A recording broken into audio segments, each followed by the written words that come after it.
Phone फुट्यो भने display change गर्नुपर्छ कि ग्लास मात्रै चेन्ज हुन्छ? आज म तपाईँलाई रियल ट्रिक देखाउन गइरहेको छु। दुईवटा फोन लिऊँ, एउटा S23 अल्ट्रा, दुईटै 3 अल्ट्रा रहेको छ।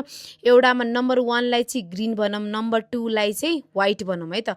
जुन चाहिँ हेर्न सक्नुहुन्छ नम्बर 1 ग्रिन हेर्न झिमझिम गइरहेछ, डिस्प्ले कालो भइरहेछ, त्यो चाहिँ डिस्प्ले गएको जुन कालो डट पनि आइसकेको छ। नम्बर 2 ग्लास मात्रै फुटेको, यो हेर्न सक्नुहुन्छ छेउमा क्र्याक भएर आछ, अरू कुरा एकदम वर्किङ कन्डिसनमा रहेको, यो चाहिँ ग्लास मात्रै चर्किया छ है। यो चाहिँ ग्लास चेन्ज गर्न मिल्छ। डिस्प्ले गएको चाहिँ छेउमा अर्को, यो हेरौँ है त। यो चाहिँ डिस्प्ले गएको हेर्न सक्नुहुन्छ कालो डट र गिने, यो चाहिँ डिस्प्ले गएको हो। यसलाई चाहिँ डिस्प्ले चेन्ज गर्नुपर्छ। नम्बर 2 मा व्हाइट, यो चाहिँ माथिको स्क्रिन मात्रै चेन्ज गरे हुन्छ, डिस्प्ले चेन्ज गर्नु पर्दैन। नम्बर 2 को हेर्न सक्नुहुन्छ। सो यदि तपाईँहरू पनि कन्फ्युज हुनुहुन्छ, कन्फ्युज नहुनुहोस्। प्रायः जस्तो कस्टमर यही कुरामा कन्फ्युज हुनुहुन्छ।